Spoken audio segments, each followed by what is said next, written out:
I am somewhere on I-80 headed west through Wyoming. Well, I can tell you where I'm at. I'm a little farther west of Laramie. I can see the snowy range in the distance. My pup and I are on our way to California, and I got a lot of time in the truck. So I put out the call on Instagram for some Q&A episodes of the podcast, and I have two questions that I'm going to answer on this one.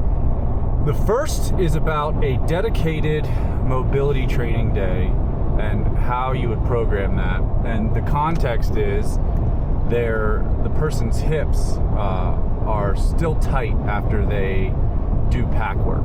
And so we're going to talk more than about just mobility with that.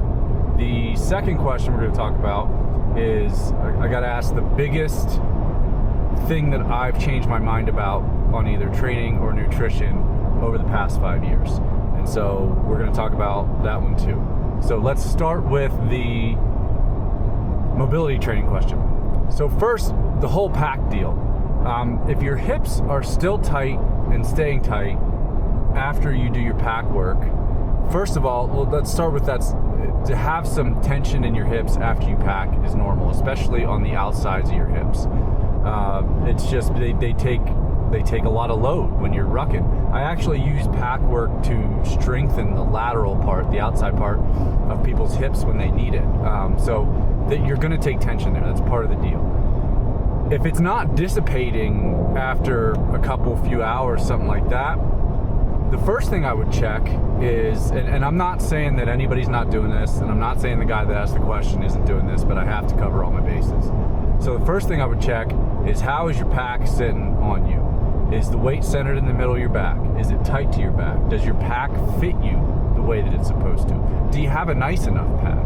And I know that budgets are budgets and everything, but like, there's a lot of packs out there that just kind of suck. Like, I had a Mystery Ranch Beartooth for a while. I actually borrowed it from a friend and used it for a couple years, and it didn't fit me well, and it always beat the piss out of me when I was hunting and when I was using it for training and everything. So your pack fitting and having the weight distributed the way that it should be in your pack is gonna help a lot for everybody. And if you have load lifters on your pack, use them. I don't care if you only have 25 pounds in there. Use your load lifters. It's gonna keep everything centered in the middle of your back and keep it tight. That's one of my favorite things. I don't have any affiliations with any equipment companies or anything like that, but I have the Initial Ascent pack with I think it's their Invictus frame, which is carbon fiber.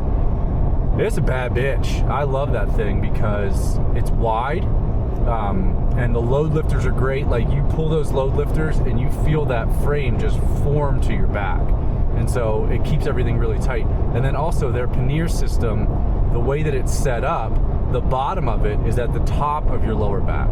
And so everything that you put in your pack stays centered right in the middle of your back. You can tighten it down tight, and then everything stays centered in the middle of your back and tight to your back. And so if you're having problems with your hips, that would be the first place I would look, is just, do I need to adjust my pack at all? Because it might be sitting too low. You might be getting in too big of an arch when you're rucking, and that's causing some of the tension in your hips. So that would be one of the first things that I would check. Before I would worry about too much of a fully dedicated mobility day, I would do some stuff right after I ruck. Like, I would do some cat-cows. I would get into the 90-90 position on your floor. That's where one leg's bent and out in front of you, the other leg's bent and behind you, and even just like transferring from side to side, just leaning forward and doing like a 90-90 stretch, things like that. And then things to restore hip extension, like getting into the 90-90, or not 90-90, I just said about that, the half kneeling position, and holding that for a while and kind of doing some active stretch moving forward. But the biggest thing with getting into that position is you can't arch your back as you get into it, because you're going to totally it's going to totally negate everything that you're trying to accomplish. And so you have to make sure you stay in a good plank. And so that means that your hips are pointing at your ribs are pointing at your hips, and you can get a little squeeze on your butt cheek of that down leg as you push forward a little bit. And you should feel a little bit of a stretch across the front of your hip and maybe down into your quad. And so starting to get some of your hip extension back, because you're going to arch your back a little bit when you're rucking a lot of the times, And so that can take away your hip extension because you're trading hip extension for lumbar extension at that point. So doing the combination of doing the 90-90 stuff, doing some of the doing some of the cat-cows, and then getting into the tall kneeling position and doing some hip flexor stretching is also a really good idea. Another thing, it's called a table lift, and I'll link a video to it in this in the show notes. I have a video of it on YouTube. You essentially put your hands behind, like right underneath your butt, and then you put your feet out in front of you, and you pull yourself up into a table position. I'm pretty sure it comes from yoga, but that also restoring some mobility in your shoulders, but driving your hips up. It might be frustrating, especially if you have poor shoulder mobility and poor upper back mobility.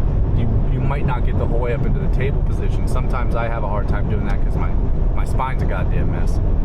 But that can also help. So I would say doing stuff pretty soon after you finish rucking just to restore some of your mobility would be a huge thing too. Now, if you do want to do a dedicated mobility day, which I don't know how necessary that is for most people, because if you're doing mobility during your warm-ups, if you're building it into your strength training and you're doing it during your cool down, and maybe you're doing like some cars as part of your routine every morning, I don't know that a dedicated mobility day is really useful for everybody unless you're like really, really, really immobile. But if it does feel good, and if you would enjoy doing it, that's totally fine. And if you want to, the easiest way to do it is to start on the ground, doing some kind of, it's honestly how we build our warm-ups. We start on the ground with like light core work up to hands and knees, do some spinal mobility there, get onto like the plank position, do some what's called a plank to down dog, which just works on your hamstring and calf mobility, will also work on your core stability. Half kneeling, doing some shoulder cars, and then just work up to your feet. And the biggest thing is just making sure that you hit all of the joints that are supposed to have a lot of range of motion. So you're looking at your shoulders, your spine, your hips, and your ankles, and just moving them in as many directions as you possibly can, nice and slow and smooth, and making sure that you're breathing well as you're doing all of it. It doesn't have to be much. Like, you could do it in 15 minutes. I mean, I know a lot of people like to stretch for longer than that. I just don't see the point, especially if you're doing the mobility work during your warm-up, and then also in between sets of strength exercises, which is how we often program it. And then lifting in good positions. Like, you have to realize too that lifting in a good position is mobility work, you know, and so as long as you're doing the exercises that are right for you right now, you shouldn't need a whole day dedicated to mobility. If you hit 15 minutes on an off day, even 5 to 10 minutes, you should be fine, especially if you have your pack set in the right spot and you're doing some stuff to alleviate the tension after you ruck. So that's the approach that I would take to that. Solve the simplest problem first, which would be making sure that your pack's sitting in a good spot. I will say, I don't like to talk, I'll say I love a lot of KU's clothes. I wear a lot of their shit, but their packs suck. So I would, if you have the money to, I'm not saying anybody that's using a KU pack, and I'm sorry to anybody at KU that listens to this, you can make your packs better. There's a lot of better pack solutions out there. I really like the Exo Mountain Gear packs too. Kafaru obviously makes a great pack, and then I really like the Initial Ascent packs, especially their frame. I really like their frame system. So that's my answer for that one. Now, the biggest things I've changed my mind about, maybe I could do training and nutrition with this. Probably the biggest thing I've changed my mind about when it comes to nutrition is, I guess it would be the combination of protein and carbs in your diet. I used to way over prescribe protein. And the newest research and everything like that just says that you don't need to. If you're an active person, 1.6 to 1.9 grams per kilogram of body weight per day in protein is plenty. Now, if you're in a caloric deficit, like if you're trying to lose weight and you're still training pretty hard, you want to be up closer to that 1.9 grams per kilogram of body weight range. But the whole like 1 gram per pound of body weight, like all that kind of shit, like nobody needs that much protein.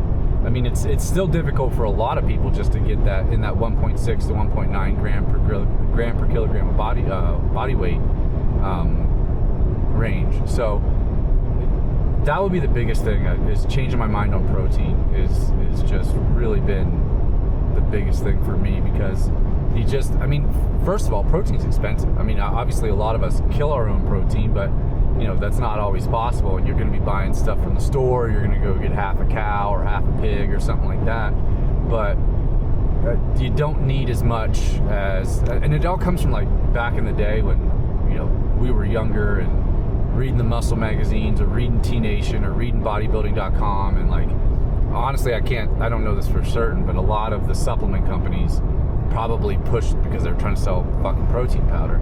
So pushing these extremely high protein diets, which are just not necessary. I mean, in the grand scheme of things, 1.6 to 1.9 grams per kilogram of body weight is relatively high protein intake.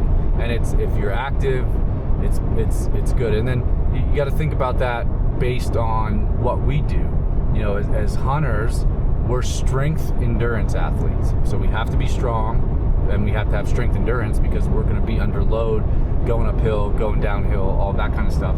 And then it just requires a fair amount of endurance work. You know, the average person, you know, is maybe doing couple hours of conditioning every week. You know, during the summer, we'll get up to a lot more than that. We'll get up to, hell, sometimes just on a weekend, on a day hike or something, you know, we'll get up to 4 or 5 hours of work. And then if we're doing stuff back to back, like it wouldn't be, it's not crazy for a hunter to hit 6 hours of conditioning in a week sometimes. And then throughout the rest of the year, you know, obviously we'll have our dips, but you know, a lot of our folks average at least around 3 hours per week.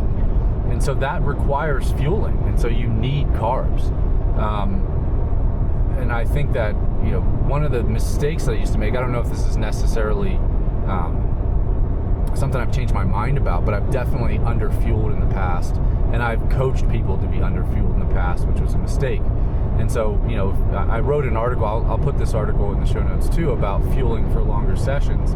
You know, if you're doing 90-minute plus stuff, like, have some carbs. And I have the breakdowns in the article based on duration and intensity of the session, but you need them to be able to get the most out of the session and to be able to recover and be able to get get what you need to out of the rest of your training for the rest of the week. And so that's, carb intake is huge. I really wish that we were totally past the carbs are the enemy thing. I mean, it's been hanging on since the early 2000s, but carbs are not the enemy. They're not going to make you fat. What makes you fat is eating more than you need. That's what makes you fat. So I would definitely say that carb intake has definitely been something that I've changed in the past 5 years too, along with protein.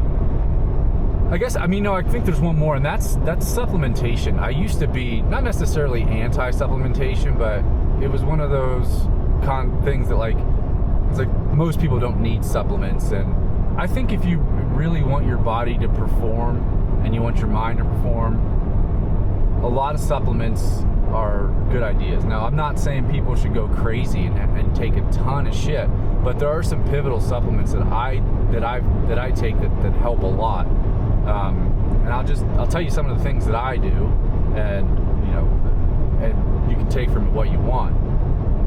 I take fish oil. I take enough of that every day, somewhere around 3,000 milligrams, I think. Fish oil. I think vitamin D is huge. I did a podcast with Mike Roussel about supplements that are worth taking years ago. But vitamin D, fish oil, a multivitamin, they're cheap, it covers your bases, absolutely take it. I think everyone should be taking creatine. There's just too much research on how much it helps a lot of shit in your body, from like your cognitive performance to how your brain performs when you're underslept, because it helps your brain metabolize energy better. So we're just seeing so much with it, from the brain to, obviously we know what it does for recovery from training and performance and all that kind of stuff, and hydrating your cells, I think the creatine is something that probably everybody should take. And then I really love ashwagandha. It has a lot of effects cardiovascularly. It can help with VO2 max, and then it's an adaptogen, so it helps balance out your hormones, which is huge. Making sure that everything's in the right balance. The biggest thing that, before I go on, the biggest thing with a lot of supplements is people catch on to these names. The supplement companies catch on to these names, and then they just throw them in a product, and the doses are so low that they don't actually do anything for you. You're just seeing the name in the product, and the doses aren't high enough. And so you need to do your research and make sure that you understand what the actual critical dose of the supplement is when you're taking it, so you're not just pissing your money away. So that's one thing that I wanted to say. L-citrulline. So I'm 40 years old. I just turned 40 a few weeks ago. And as you start to get over 35, hit 40, all of that kind of stuff, your nitric oxide production tanks. And that's important for us for endurance. It's also just important for you for your health. So anything that would boost nitric oxide production is a good thing. I take L-citrulline. I take you need between 6,000 and 8,000 milligrams a day. It's cheap. It's not there's nothing that it can hurt you or anything like that. So I take L-citrulline to manage nitric oxide production and keep it up. And then I'll throw some beet supplement on top of that on longer endurance days, and I'll take it right before I go and do my long endurance days. I think magnesium is something that most people are deficient in. I'm not a nutritionist, obviously, but I did start a master's in nutrition, and I stopped doing it because I didn't like the program. But magnesium, you want the chelated form. So magnesium glycinate is a chelated form of magnesium. And it does help you wind down. It helps with a lot of functions in your body, including testosterone production, things like that. And so 200 to 300 milligrams at night is something I take. I take it with gummies too, because I know I'm going to eat them. I'll be honest with you, I take a lot of supplements in gummies because I like gummy candy, so it just ensures that I'm actually going to take the supplement. Except for fish oil and the L-citrulline and stuff like that. That I take in pill form. And then I take Tongkat Ali, which is another adaptogen. Helps with balancing hormones and then increasing testosterone production and all of that kind of stuff. So I used to not take anything. I would just eat, and that was it. But when it comes to and supplemental protein, I have protein shakes and stuff like that. But if you really want to get something out of your body, especially as you're getting a little bit older, you're in your mid to late 30s, you're getting into your 40s and 50s, taking some supplements can really help your recovery, help your mind, all of those kind of things. So I think that those ones are the ones that I take that are worth looking into for a lot of people. I like BCAAs, things like that. If you're eating enough protein and all that kind of shit, you don't really need them. I think pre-workout's fucking stupid. Just have a cup of coffee or something 45 minutes before you work out. If you don't like coffee, some other kind of caffeine, I think the pre-workout stuff's kind of silly. But unless you really like it, go ahead and keep doing you, boo-boo. But that's what I take. So those are the biggest things that I've really kind of changed when it comes to nutrition in the past handful of years. Everything else is just the basics, right? It's eat enough protein, eat enough vegetables, make a balanced plate, and you shouldn't feel stuffed at the end of every meal. If you do that, you're probably overeating. And that's about it. So I'll link that video to that the table lift exercise. I'll throw that article on fueling for long workouts. I'll throw that in the show notes as well, and so that way you can go check them out. I'm on the road for the next little bit here. I'm driving to California and back, so I'm going to be doing more Q&A episodes. So I'll keep asking on Instagram and all that kind of stuff, but please comment on this wherever you watch it, whether it's Spotify, YouTube, wherever you watch. If you have questions, training, nutrition, all that kind of stuff, send them in, and I'm going to keep doing these Q&A podcasts from the truck, and I will get your questions answered for you. As always, appreciate you listening and watching, and I'll talk to you next time.